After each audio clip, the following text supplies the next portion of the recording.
Hello, this is Katie. Welcome back to my channel. We're going to be using the Mungyo 48 palette. I will link it down below from Amazon to create some fall watercolors, a fall palette, if you will.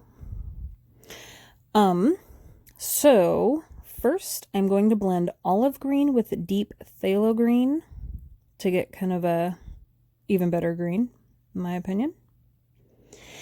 So usually I have two water cups off to my left, and I always do when I watercolor. I have a nasty jar and a clean jar, and I label them.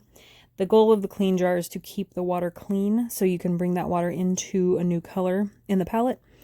And you use your nasty jar to rinse off your brush. And I also have a paper towel situation over there to clean off the brush. So I've mixed those two greens, and now I'm going to do yellow ochre, and I will do one yellow ochre just by itself because it is a great color on its own, and it's a great fall kind of golden yellow, golden brown yellow. I don't know anything about colors, so if I sound stupid about them, that is why. And then I'm going to do yellow orange, so a couple of these will just be the colors by themselves. I actually did blend a little bit of yellow orange into the yellow ochre. I wanted to kind of brighten it up a little bit. A little less brown, a little more orange. Then we're going to do burnt umber by itself to kind of get a brown for our fall palette. And I'm not sure I add anything to that one. If I do, it's later. I'm going to use Rose Madder. I'm going to lighten that up a little bit on my swatch sheet because it was a little too dark when I did it, and it never actually looks that dark when I go to mix a color. And so I wanted my swatch sheet to be a little more realistic, so I had to pick up some of that color with water. I'm going to mix in Crimson Lake with Rose Madder to get more of a fall red. One of my favorite things to do with watercolors is to just make new colors out of other colors. So play as you want, mix whatever. I'm going to mix yellow orange with a little bit of orange because the orange is just a little too bright for me. I know there is some bright orange in fall, in leaves and things like that, but I'm going to mix those two together. The pan would appear that I don't use that orange very often. I think I reach for yellow orange a lot, and I'm always adding the vermilion to stuff, which is kind of a deeper, closer to red orange. I don't know what warm colors are. I don't know what cool colors are. That's why I'm not saying warm and cool, because I don't know what I'm talking about. I'm going to go ahead and make up a yellow, which does appear in nature. Obviously, most of these appear in nature because watercolors are made from pigments, from like dried pigments out of nature, if that makes sense. Like, I don't know. They're derived from many sources.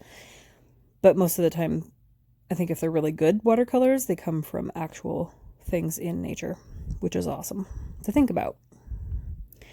So we're going to mix that up. And then I'm also going to make an extra color I hadn't planned on, but I'm going to mix some purple with some burnt umber to get kind of a maroon it ends up being.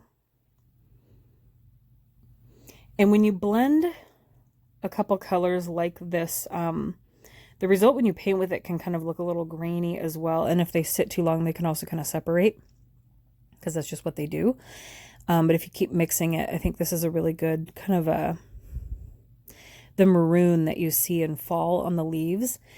So since this video is mostly focusing on just kind of mixing together colors, this is not going to be super detailed painting. It's going to be ridiculously drawn leaves to show you each color on paper. I don't think these leaf shapes are in nature. Maybe that one. There's a couple that are super questionable, and I probably should not be allowed to draw leaves ever. It's pretty bad. This one, I don't know. I can't get the, like the 5-point star leaf to save my life. I have to look at a picture. Those are terrible. But I'm just showing you the color on paper, so it's okay. And then I'm going to do an extra leaf at the end because that's my big thumbs down for my drawings. I'm going to draw another leaf at the end because there are 7 colors that we made. So I'm going to paint each leaf its own full color. And then I'm going to show you a blend in one leaf. I'm going to draw an extra leaf at the end and show how I would blend kind of like a natural looking multicolor leaf. I really like this red. I think it's a really good fall red. And then for the brown, we'll just paint a whole leaf brown because sometimes they turn brown when they're done being red and orange and yellow.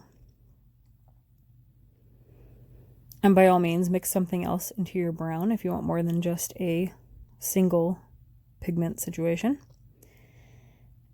And then our green leaf that's still holding on to summer.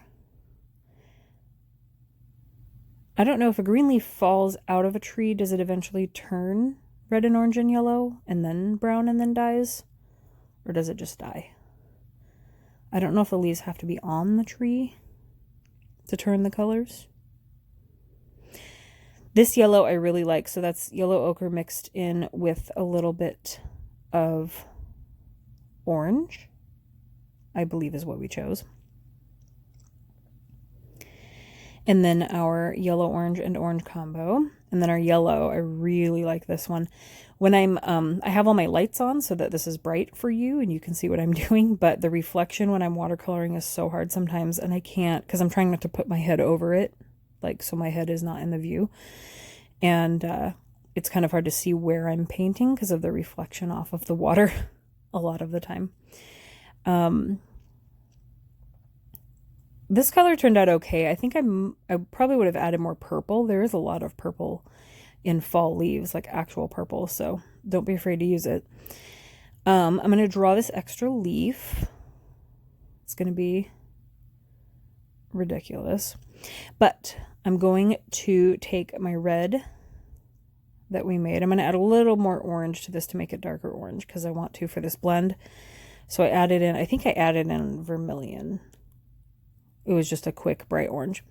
So I'm going to go ahead and just put some red in there and then basically fill in the empty spaces with orange, but also go over the red as well. And then don't forget to grab more orange so that we don't just end up with a complete blend of red orange. And then just try not to blend too much. Leave those lighter colors there. And then you have a really cool, like, fancy leaf. Yeah. Anyway, so I hope you play with your watercolors and make up some fall colors. And if you do anything, tag me in it, find me. And yeah, thank you for watching, and I'll see you guys next time. Bye.